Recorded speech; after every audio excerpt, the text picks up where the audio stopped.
Assalamualaikum warahmatullahi wabarakatuh. Sahabat yang dimuliakan Allah, umat Islam telah sepakat bahwa setiap bagian dari Al-Quran memiliki keistimewaan dan keutamaan tersendiri.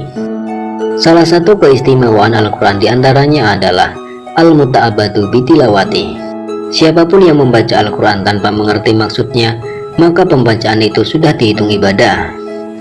Begitu istimewanya, hanya membaca saja tanpa memahami artinya pun sudah mendapat pahala. Maka dari itu, tak ada ruginya jika kita membaca Al-Quran setiap waktu. Berikut adalah keutamaan membaca Al-Quran yang termaktub dalam kitab Riyadhus Shalihin. Yang pertama ialah Al-Quran sebagai pemberi syafaat di akhirat. Dari Abu Umamah radhiyallahu anhu, ia berkata, saya mendengar Rasulullah Shallallahu alaihi wasallam bersabda, bacalah Al-Quran, karena sesungguhnya Al-Quran itu akan datang pada hari kiamat sebagai pemberi syafaat bagi pembacanya yang berpegang pada petunjuk-petunjuknya. Hadis riwayat Muslim. Hadis tersebut menerangkan bahwa orang-orang yang membaca Al-Quran akan mendapat syafaat ketika hari kiamat nanti. Maksud dari orang yang mendapat syafaat adalah orang yang membaca Al-Quran dan juga mengamalkan apa yang terdapat di dalamnya. Yang kedua ialah dikumpulkan bersama para malaikat. Dari Aisyah radhiyallahu anha, ia berkata, Rasulullah Shallallahu alaihi wasallam bersabda, orang-orang yang mahir membaca Al-Quran, maka nanti akan berkumpul bersama-sama malaikat yang mulia lagi taat. Sedangkan orang-orang yang kesulitan dan berat jika membaca Al-Quran, maka ia mendapatkan 2 pahala. Hadis riwayat Imam Bukhari dan Muslim. Keutamaan membaca Al-Quran yang selanjutnya adalah orang yang mahir dalam membaca Al-Quran oleh Allah di akhirat nanti akan dikumpulkan bersama para malaikat. Maksud dari orang yang mahir di sini bisa diartikan orang yang paham Al-Quran baik membacanya, maknanya, dan juga mengamalkan kandungan di dalamnya. Namun orang yang hanya bisa membaca Al-Quran walaupun tidak memahami makna dan kandungan di dalamnya tetap mendapatkan pahala dari bacaan Al-Qurannya.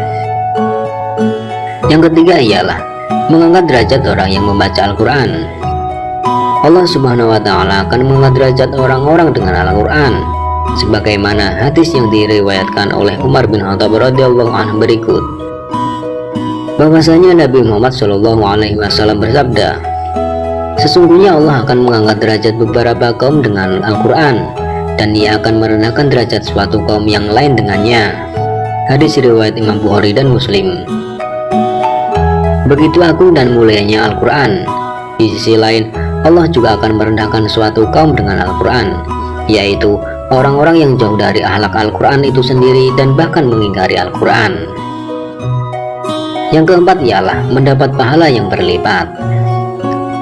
Dari Ibnu Mas'ud radhiyallahu anhu, ia berkata, Rasulullah Shallallahu alaihi wasallam bersabda, barang siapa yang membaca satu huruf dari kitab Al-Quran, maka akan memperoleh 1 kebaikan.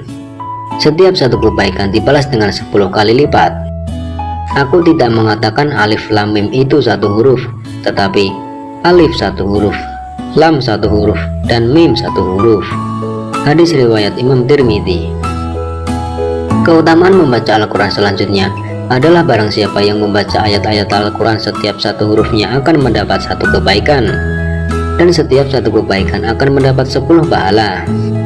Itu jika 1 huruf. Bagaimana jika membaca 1 ayat, 1 surat, atau 1 juz Al-Quran, maka akan banyak sekali kebaikan yang akan kita dapat. Yang kelima ialah orang yang dalam hatinya tidak ada Al-Quran akan hampa. Dari Ibnu Mas'ud radhiyallahu anhu, ia berkata, Rasulullah Shallallahu alaihi wasallam bersabda, sesungguhnya orang yang di dalam dadanya tidak ada sedikit pun dari Al-Quran, maka ia bagaikan rumah yang kosong. Hadis riwayat Imam Tirmidzi. Rasulullah Shallallahu alaihi wasallam menggambarkan orang yang dalam hatinya tidak ada Al-Quran seperti rumah yang kosong. Ini menandakan hati orang tersebut hampa dan kering, bahkan mungkin menyeramkan seperti rumah yang lama tidak ditinggali. Itulah beberapa keutamaan membaca Al-Quran yang terdapat dalam kitab Riyadhus Shalihin. Tentunya masih banyak keutamaan-keutamaan yang lainnya. Dan semoga kita dijadikan Allah Subhanahu wa Ta'ala sebagai manusia yang cinta terhadap Al-Quran dan di akhirat nanti mendapatkan syafaatnya. Wallahu alam, semoga bermanfaat. Wassalamualaikum warahmatullahi wabarakatuh.